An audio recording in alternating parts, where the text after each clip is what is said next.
可以过来参加这样子我们4K 还有大感光元件的这个媒体的体验会。那首先呢，我今天要介绍，刚刚你们其实已经有拍到了2台机器，其实2台长得一模一样。差在哪里？就是表面上你看到的荧幕的部分，其实就是一个4K， 一个是 Full HD。那为什么我们要出这样子的机器呢？其实，我想你们应该大家也都知道，其实从 Sony 去年开始就一开始在推大感光元件这个系列的产品，从1寸的 RX100，像还有上个礼拜我们 RX100 Mark III。还有我们 APS-C 的部分，1 mount啊，还有我们的 Handycam VG30可交换镜头摄影机，然后还有全片幅的部分，其实你可以知道，我们其实 Sony 在做全片幅的机种其实非常多，像 Exmor R、A99、A7 Series， 还有我们摄影机 VG900 的部分。那其实我们可以看到，全片幅摄影机其实已经有了 VG900、APS-C VG30， 那大感光元件依尺寸的部分的地方呢 ，Handycam 一样也不会漏掉它。所以其实我们今天要跟你介绍的就是大感光元件一尺寸的感光元件2台 Full HD 的 HDR-CX900， 另外一个是4K Handycam， 也是搭载一尺寸的感光元件，叫做 FDR-AX100 的这样台机器。但今天呢，重点会在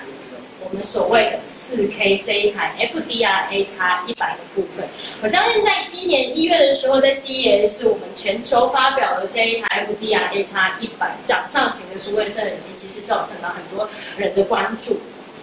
那首先我要先说，其实4K 从去年的部分来说的话，我们其实 Sony 还有其他厂牌的电视，其实陆陆续续都在推出这样子的4K 电视。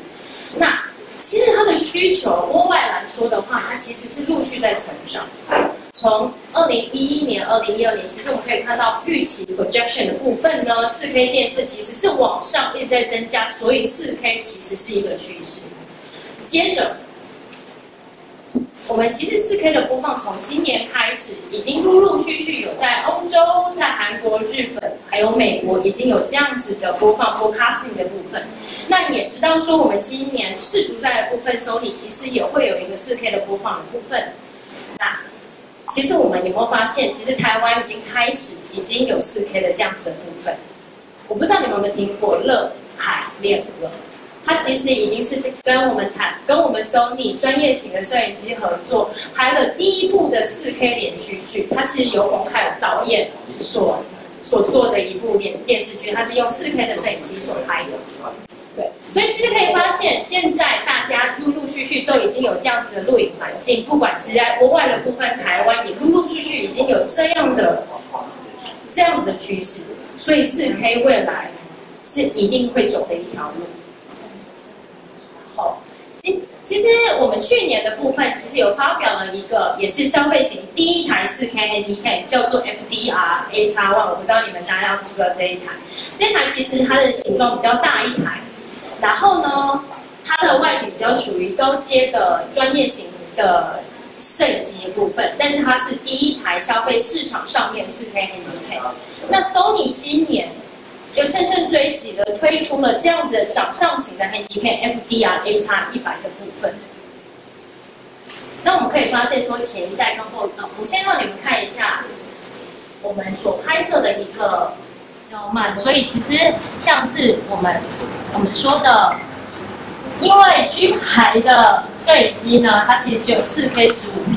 所以在位而言你可以看得到，它其实是比较断断续续，它没有办法这样子跑步的部分，其实流程就是会比较顺畅。但是以我们的 AX100 来说，4K 30P， 你可以发现它的流畅度其实是来的比刚刚来的好。好，所以4K 虽然都是叫4K， 可是4K 里面的表现程度还是会有不一样。所以在这边影片其实就是让你们看得出来说，我们家的 AX100 4K 不管是在位元率表现，或者在闪镜的部分，其实都来得比我们其他的一般现在市场上面的来得比较好。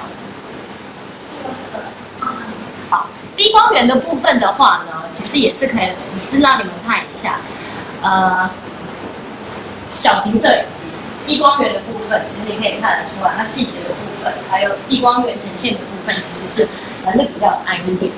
那我们 AX100 呢，其实看得出来，在我脸的这边可能会比较不清楚，其实是它的细节跟它的融合度会来得比较好。所以我想就是在这边可以 share 这样子的影片给大家知道，就是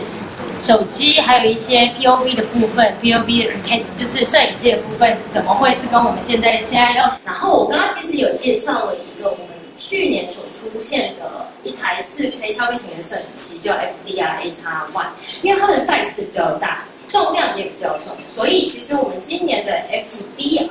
FDR-AX100 其实在体积上还有重量上，其实减轻了大概一半以上，是体积大概缩小了大概40到50%，但是重量的部分呢，真正的减少，它真的减少到将近要70%的重量，所以它是从一个非常大牌的消费型 Handycam 4K 的 Handycam， 其实真的到你现在刚刚你们也开过的、也测试过的这样长相型的一台4K Handycam。